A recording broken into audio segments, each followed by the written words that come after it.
Today, we celebrate Chief Mrs. Margaret Shonekan, born on October 28, 1941, an accomplished public servant, women's rights advocate, and Nigeria's former First Lady during her husband, Chief Ernest Shonekan's brief tenure as head of the interim national government in 1993. She is a proud daughter of the Oyo of Alafin, and Mrs. Shonekan's legacy extends far beyond the walls of Aso Rock.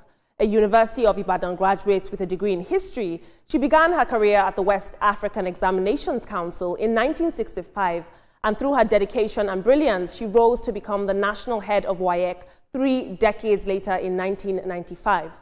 And as a commissioner in the Federal Civil Service Commission, she played a quiet but powerful role in shaping Nigeria's bureaucracy, recruiting many who would go on to later become permanent secretaries, ambassadors, and directors general.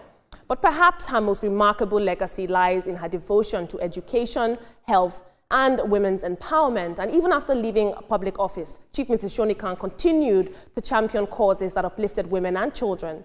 In a State House press release, the president wished Mama a happy birthday, saying, "I commend her patriotism, her courage, and her commitment to the development of education in Nigeria," and he prayed for her continued well-being and beseeches God to grant her good health, strength, and a sound mind. At 84 years old, Chief Mrs. Margaret Shonekan stands as a symbol of grace, intellect, and enduring service, a reminder that true leadership often happens behind the scenes. On behalf of TVC Communications, we felicitate with Chief Mrs. Margaret Shonekan. Happy birthday, Mama. Before I hand over to my very capable team, I'd love you guys to please chime in on this segment with the tag Notable Timelines if you want to remind me about what, where, who.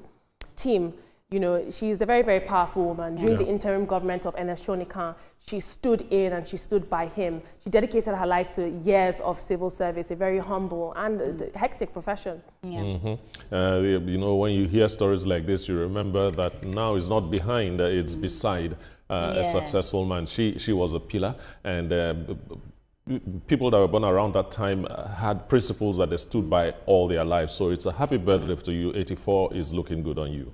84 is no joke, and I just love women that change the narrative, and that's why we're talking about her today. That's why she's on Notable Timelines. I love women that when they have power in their hands, they do good things and they make a change. It's so beautiful. Happy birthday to you. We love you.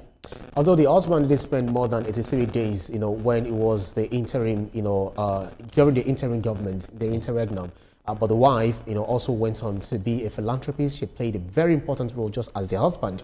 But we say congratulations to everyone. Yeah, big congratulations to her. Well, like I said earlier on, when women take center stage, we get to celebrate them here. Thank you so much, Olamide, for those fantastic stories. We really love them. Thank you. Well, this is where we will close the curtain. Let's let you know that the views and reactions of our resource persons are theirs and have no connection whatsoever with TVC. Just after this is Your View with the most beautiful ladies.